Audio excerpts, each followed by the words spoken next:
Olá, meus amados, que o Senhor Deus te abençoe, em nome do Senhor Jesus, amém? Estamos aqui com mais um vídeo no canal e esse é o segundo vídeo do estudo Lei e Graça, certo? Nós iremos dar continuidade a esse estudo. Então, como vimos no vídeo anterior, o Antigo Testamento começa ali com Moisés, quando este entrega as tábuas da lei, pela qual foram regidos o povo judeu, ou seja, os israelitas, até a vinda do Messias, isto é, Cristo. Vimos também que o próprio Jesus cumpria a lei de Moisés, afinal ele era também judeu e estava sujeito à lei de Moisés, não é? Conforme Gálatas capítulo 4, versículo 4. Então estudamos o Antigo Testamento. Agora neste vídeo iremos ver onde termina o Antigo Testamento e onde começa o Novo, amém? Bom, o primeiro texto que vamos usar é o de Hebreus capítulo 9, versículo 8 em diante. Todo o capítulo 9 de Hebreus, na verdade, ele nos ensina bem, nos mostra bem onde termina o Velho e onde se inicia o Novo Testamento. Mas vamos pegar aqui um versículo por vez e depois leremos o restante dos versículos, amém? O primeiro versículo, então, é o de número 16 e 17, que diz assim: Porque onde há testamento é necessário que intervenha a morte do testador, porque um testamento tem força onde houve morte, ou terá ele algum valor enquanto o testador vive. Então, irmãos, o versículo diz que onde há testamento é necessário que haja a morte do testador. Mas eu te pergunto então, quem foi esse testador segundo o livro de Hebreus? Quem foi esse testador? O testador foi Jesus. Jesus é o testador. Amém? Então, o testador, que era Jesus estando vivo, não haveria testamento, ou seja, o segundo testamento, ou o novo testamento.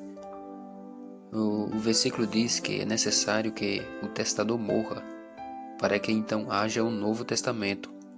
Então, estando Jesus vivo, não poderia ser o novo testamento, ainda era o velho. Eu te pergunto novamente, nos evangelhos Mateus, Marcos, Lucas e João, Jesus estava vivo ou morto? Vivo, né? Claro, Jesus estava vivo nos evangelhos. Está claro então que os evangelhos não são livros do Novo Testamento, mas do Velho, ok? Pois o testador, que é Jesus, estava vivo. Então, onde começa o Novo Testamento? O Novo Testamento, na verdade, ele começa após a morte do testador, ou seja, após a morte de Jesus Cristo, a sua morte e ressurreição. Veja o verso 17, por exemplo, que diz: Porque um testamento tem força onde houve morte, ou terá ele algum valor enquanto o testador vive? O versículo diz que o testamento só pode ter força, ou seja, vigor, uso, valia após a morte do testador, após a morte de Jesus, correto? Pois ele, estando vivo, o Novo Testamento não tinha valor algum. Veja o que diz também o versículo de Atos, capítulo 1, versículo 11, que diz assim: Os quais lhes disseram, homens galileus, por que estáis olhando para o céu? Esse Jesus que dentre vós foi recebido em cima no céu, há de vir, assim como para o céu o viste subir. Então, aqui em Atos dos Apóstolos, capítulo 1, versículo 11, mostra claramente que Jesus, ou seja, o testador, já havia morrido e ressuscitado. Então, começa assim, começa aqui, na verdade, o Novo Testamento, a graça de Deus. Então, é a partir daqui que vemos a história da igreja, o início da era cristã, dos judeus convertidos ao Evangelho e da salvação dos gentios e do batismo em nome do Senhor Jesus, da perseguição dos doutores da lei em cima dos cristãos, não é? Nós vemos também da eleição pela graça e da justificação dos pecados pela fé em Cristo e não mais pelas obras da lei, pois através da morte do testador, ou seja, Cristo, deu-se início ao Novo Testamento, à nova aliança, o novo pacto, amém? Graças a Deus. Voltando então para o livro de Hebreus, capítulo 9, versículo 18, que diz assim: Por isso também o primeiro não foi consagrado sem sangue.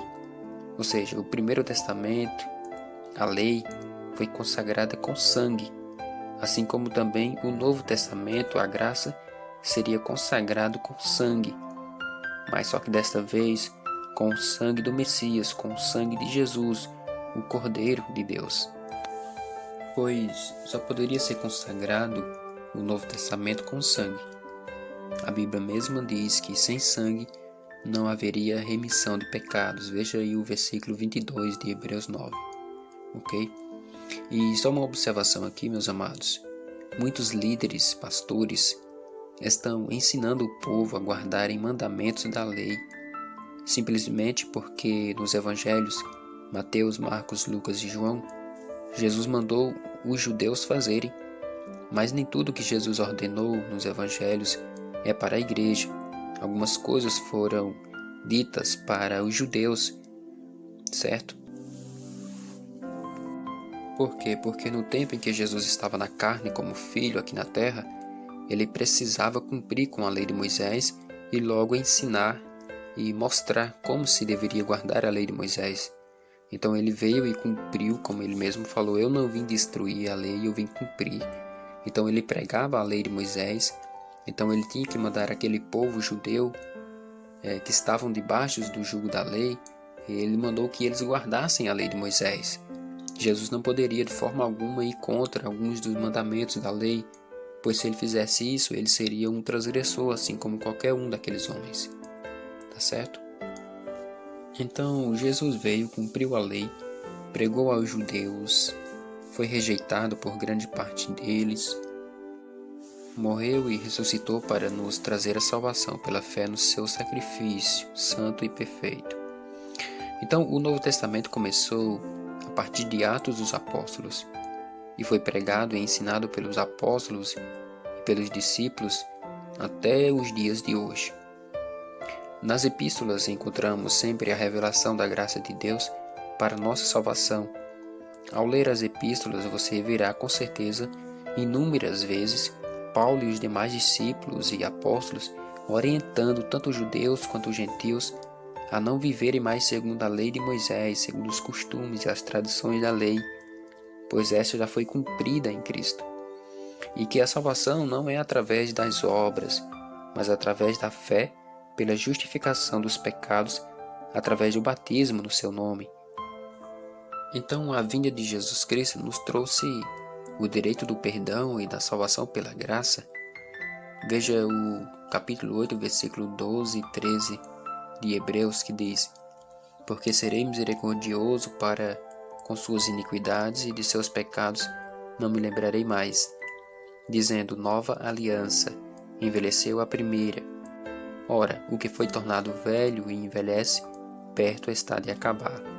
Veja também Efésios capítulo 2, versículo 8, amém?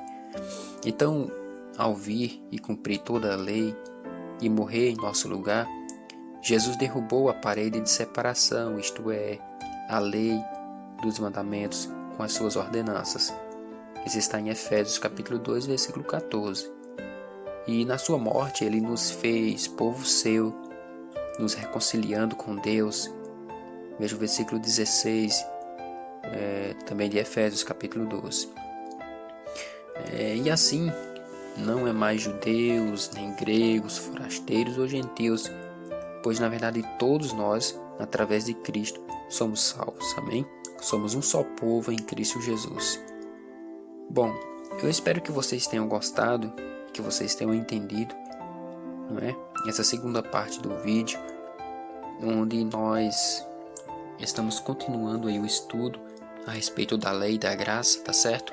Então, para que o vídeo não fique muito longo, nós iremos continuar no terceiro vídeo, na terceira parte, onde iremos estar trazendo aqui para vocês a parte principal desse estudo, que é a parte onde mostra que nós, como Igreja de Cristo, devemos viver, o que nós devemos praticar e o que nós não devemos praticar.